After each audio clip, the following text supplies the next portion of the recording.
Supreme court ने लगभग एक दशक पहले महाराष्ट्र में एक जनजातीय महिला को नग्न घुमाए जाने के अपराध में सजा सुनाते हुए महाभारत के अमर पात्र द्रोणाचार्य पर कठोर टिप्पणी की थी।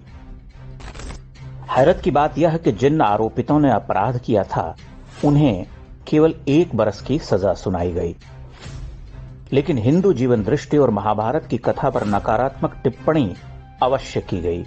उस जीवन दृष्टि को ही कटघरे में खड़ा कर दिया गया। न्यायालय ने अपनी टिप्पणी में कहा था कि भारत के आदिवासियों के साथ किया गया अन्याय हमारे देश के इतिहास का एक शर्मनाक अध्याय है। आरोपितों ने गुरु द्रोणाचार्य की तरह ही भील महिला का अनादर किया था। द्रोण ने एकलव्य का अपमान किया था क्योंकि वह आदिवासी समुदाय से था। जस्टिस मार्कंडेय काटजू और ज्ञान सुधा मिश्रा की खंडपीठ ने कहा था, गुरु द्रोणाचार्य ने एकलव्य को धनुर्विद्या की सीख नहीं दी थी तो उन्हें गुरु दक्षिणा मांगने का क्या अधिकार था। सुप्रीम कोर्ट ने कहा था, गुरु द्रोणाचार्य ने एकलव्य के सामने अपने शिष्य अर्जुन का पक्ष लिया और जानबूझकर दाहिने हाथ का अंगूठा मांग लिया ताकि वह कभी भी श्रेष्ठ धनुर्धर न बन सके। द्रोण और एकलव्य वाली कथा पर बहुत भ्रम फैलाया गया है, जिसके केंद्र में द्रोण को शोषक ब्राह्मणवादी गुरु के रूप में चित्रित किया गया है, जिन्होंने अन्यायपूर्ण तरीके से एकलव्य के साथ भेदभाव किया। उसे धनुर्विद्या की शिक्षा नहीं दी क्योंकि वह भील समुदाय का था और बाद में उसका अंगूठा भी मांग लिया। बहुत कम लोग जानते हैं कि एकलव्य वन में रहने वाला आदिवासी नहीं बल्कि मगध साम्राज्य के सेनापति का पुत्र था। गुरु द्रोण उसे शिक्षित करने को अधिकृत ही नहीं थे। गुरु द्रोण ने तो केवल कुरु राजकुमारों को शिक्षा देने का निर्णय लिया था, वह भी भीष्म के आग्रह पर। यहाँ यह बतलाना भी आवश्यक है कि द्रोण ने कर्ण को भी शिक्षित किया था। कर्ण के प्रथम गुरु द्रोण ही थे। बाद में उसने छल से परशुराम से विद्या पाई।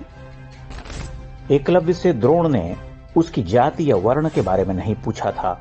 एकलव्य को धनुर्विद्या में शिष्य बनाने से मना करते हुए द्रोण ने उसका वर्ण पूछा हो, ऐसा महाभारतकार ने कहीं उल्लेख नहीं किया है। उसे निषाद राज का पुत्र होने के कारण मना किया गया है। वह कुरु राज्य और मगध के आपसी संबंधों का प्रश्न है। श्लोक में यह भी कहा गया कि कुरु राजकुमारों की ओर दृष्टि रखकर ही उन्होंने ऐसा किया। यहाँ क्षत्रिय और ब्राह्मण वर्ण की पात्रता का प्रश्न ही नहीं है, क्योंकि कथित सूतपुत्र कर्ण भी द्रोण से ही सीख रहा था। अंगूठा मांगने का बचाव करना कठिन है। मानवीय आधार पर देखें तो यह एक कठोरता है, किंतु एकलव्य कोई महान व्यक्तित्व का स्वामी रहा हो ऐसा भी नहीं है। वह अंगूठा दान देने के बाद धर्म के साथ खड़ा रहा हो ऐसा नहीं।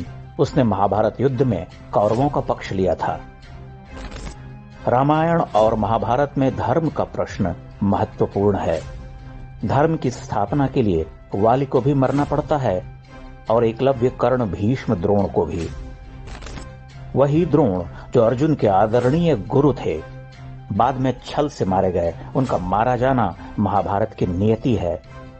वह उस पाप कर्म या कौरवों की पक्षधरता से मुक्त नहीं हो सके थे। उसी तरह भीष्म जैसे विराट व्यक्तित्व को भी शरशैया पर रहना पड़ा।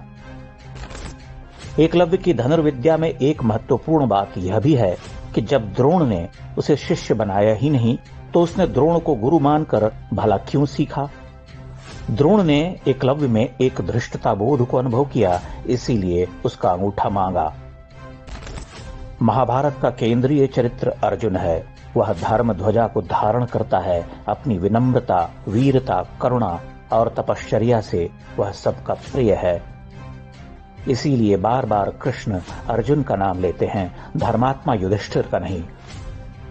महाभारत का नायक भी अर्जुन ही है। कृष्ण जानते थे कि किसे नायकत्व प्रदान करना है। एकलव्य का अपना कारुणिक स्थान है, किंतु वह धर्म के साथ नहीं है। एकलव्य महाभारत का नायक नहीं। उसके चरित्र को मनुवादी कोण से दीनहीन बनाने का प्रयास व्यर्थ है। वह दीनहीन नहीं था। एक समर्थ सेनापति का पुत्र था जिसने महाभारत में कौरवों का पक्ष लिया था।